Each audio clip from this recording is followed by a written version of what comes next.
Salah satu resepnya adalah pakai siwak. Ya. Kemudian kata para ulama, orang yang memakai siwak akan tajam pandangan matanya, nggak mudah rabun, nggak mudah rabun. Kemudian bisa membersihkan kerak atau plak dan kuning gigi. Kemudian memperkuat gusi. Kemudian bisa mewariskan kekayaan dan kemudahan. Siwak juga bisa menghilangkan orang yang sering sakit kepala, maaf migrain, vertigo, ya, dikit-dikit panadol, dikit-dikit paracetamol, ya, jangan obat terus. Siwak ini bisa menghilangkan sakit kepala. Kemudian bisa menghilangkan urukur roksi, bisa menghilangkan keringat yang di kepala. Orang ini Pak, kalau udah berkeringat kepalanya, ketumbenya banyak.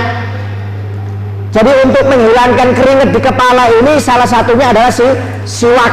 Jadi siwak ini enzimnya bisa mengurangi keringat yang ada di kepala, yang bisa menyebabkan ketumbe. Kalau sudah ketumbenya banyak, gatal sudah. Ya, ini dengan siwak.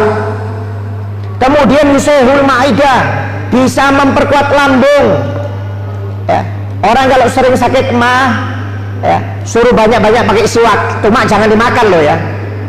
Disiwak, ya, disiwak bukan untuk makan siwak.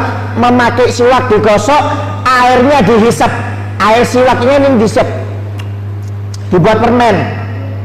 Itu bagus. Bahkan kata para ulama, hisapan air siwak ini bisa mengobati 70 macam penyakit. Ulama-ulama dulu Bu, itu bukan cuma ahli hadis, ahli Quran loh, maaf. Yang menemukan parfum ulama, Al-Kindi namanya.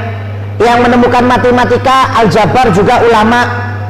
Yang menemukan listrik juga ulama. Ya. Cuma ketika perang salib yang kedua, itu banyak buku-bukunya ulama yang dirampok. Sebenarnya kebanyakan siapa? Mereka ulama-ulama dulu itu bukan ahli hadis Quran saja, ilmu kedokterannya luar biasa. Bahkan kalau Anda maaf ilmu kedokteran di Indonesia, di Amerika, di Eropa, itu standar kitabnya, itu standar kitab Ibnu Sina, karangan Ibnu Sina. Ibnu Sina itu ulama yang pertama kali mengarang ilmu kedokteran. Anda tanya dokter-dokter yang pernah kuliah, semuanya pasti pakai bukunya Ibnu Sina. Bisa Anda bayangkan, jadi ulama dulu itu bukan ahli Quran, ahli hadis. Mereka meneliti sunnah-sunnah Nabi. Apa fungsinya siwak ini? Saking banyaknya fungsinya siwak, sampai siwak ini bisa mengobati penyakit emah. Bisa Anda bayangkan, kalau secara akal logika, apa kayu dibuat gigi kok dibuat emah itu gimana? Orang yang digosok gigi kok bisa menyembuhkan emah? Kalau kita nggak sampai, kenapa? Kita bukan ahli kedokteran, ilmu kita nggak sampai. Ya, jangankan mau bahas dokter, bahas pesawat itu loh Pak. Saya kadang-kadang bingung, kok bisa pesawat ini terbang? Dari mana itu loh? Akal saya aja nggak sampai Pak, Bu. Pesawat kok bisa terbang? Kenapa? Karena saya nggak paham masalah ilmu pesawat. Kalau saya paham, saya pasti ngerti, oh karena sebab ini pesawat ini bisa terbang. Kalau kita kan nggak paham, ya. Makanya Pak, kata para ulama, siwak ini manfaatnya Pak banyak. Dan yang paling utama, ya, kata Nabi Muhammad SAW, manfaatnya siwak ini Bu, untuk bisa mempermudah orang mengucapkan 2 kalimat syahadat ketika mau meninggal dunia. Ini fungsi utamanya siwak. Jadi orang yang sering bersiwak, insya Allah ketika mau meninggal dunia, maka dia akan dimudahkan oleh Allah untuk mengucapkan 2 kalimat syahadat. Ya. Oleh karena itu maaf Bu, jangan sampai Pak nggak punya siwak. Kalau bisa cari siwak. Ya, kita harus punya sikat gigi, harus punya odol. Tapi siwak nggak punya. Padahal siwak ini sunnah Nabi dan manfaatnya lebih banyak. Silahkan Anda pakai odol boleh, cuma jangan sampai nggak punya siwak. Saya aja kalau pagi pakai odol juga, mau tidur pakai odol, cuma siwak juga dipakai. Ya. Kenapa? Karena kalau siwak ini Pak Bu dipakai berkali-kali nggak ada masalah. Ya, tapi kalau odol jangan, bisa hancur gigi kita. Ya, pakai sikatan tiap hari, pakai odol 5 kali, nunggulah berapa bulan hancur itu gigi, rontok semua, bogang terakhir. Ya, nanti nggak lama ke tukang gigi pakai gigi palsu, rontok sudah nggak bagus. Cukup 2 kali aja, nggak boleh banyak-banyak kalau pasta gigi. Tapi kalau siwak walaupun puluhan kali diulang-ulangi nggak ada masalah, boleh. Ya. Siwak ini Pak Bu artinya sebenarnya menggosok gigi. Jadi namanya gosok gigi itu sebersih siwak. Jadi kalau Anda gosok gigi, bahasa Arabnya siwak. Cuma orang zaman sekarang dikira siwak itu kayu siwak, bukan. Siwak itu adalah menggosok gigi, itu bahasa Arabnya. Jadi siwak itu menggosok gigi. Jadi kalau Anda menggosok gigi pagi pakai odol, itu namanya juga bersiwak. Cuma siwak menggosok gigi yang paling afdol itu menggunakan kayu arok. Ini namanya kayu arok. Kayu arok. Kalau bahasa kedokterannya itu kayu Salvador Persia. Itu bahasa itu loh, apa itu namanya kalau pelajaran IPA itu kan ada bahasa Latinnya. Ya, bahasa Latinnya Salvador Persia namanya. Itu bahasa Latinnya kalau dalam ilmu kedokteran. Jadi yang paling afdol bersiwak itu yang pertama menggunakan kayu arok. Ini namanya kayu arok. Ini kebanyakan ditemukan di Timur Tengah dan Afrika.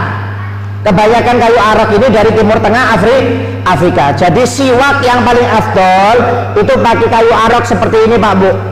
Ya. Kemudian kalau nggak ada kayu arok, jaritun nahal, pakai akarnya kurma. Jadi kalau nggak ada kayu arok, pakai akar kurma. Itu urutan yang kedua. Jadi kalau nggak ada kayu arok, pakai akar kurma. Kemudian yang ketiga, kalau nggak ada akar kurma, udul zaitun, pakai kayu zaitun. Kayu zaitun itu urutan nomor 3.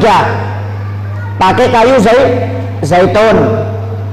Kalau nggak ada kayu zaitun, pakai wakulu udul lahu raihatun, yaitu memakai kayu yang memiliki bau-bauan. Memakai kayu yang memiliki bau-bauan. Gak tahu kayu apa ini yang ada baunya, ya kayu gahru lah. Ya anggap kayu gahru. Ya kayu gahru kan ada baunya kan, bau wangi. Kemudian kayu apa lagi yang ada baunya? Apa?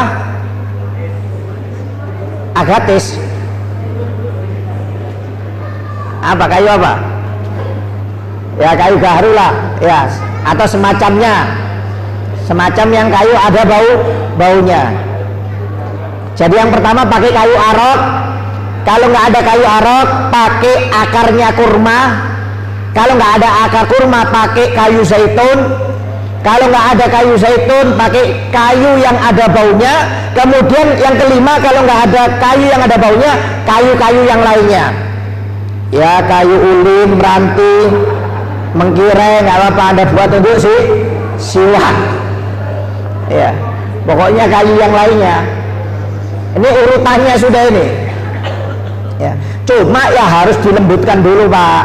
Walaupun kayu arok, bukan pakai yang kaku ini langsung dibuat siwak, bukan. Pakai kayu ini lah, dilembutkan dulu. Dikupas sedikit, 1,5 cm. Setelah dikupas, dilembut-lembutkan sedikit, digigit atau dipukul-pukul sampai lembut. Setelah lembut baru dimasukkan ke dalam air. Dimasukkan ke dalam air, ini sunahnya. Setelah dimasukkan ke dalam air, airnya dihisap. Dihisap. Hisapan pertama itu kata para ulama bisa menyembuhkan 70 penyakit. Nanti dipakai terus. Nanti kalau sudah hancur, rusak, dipotong.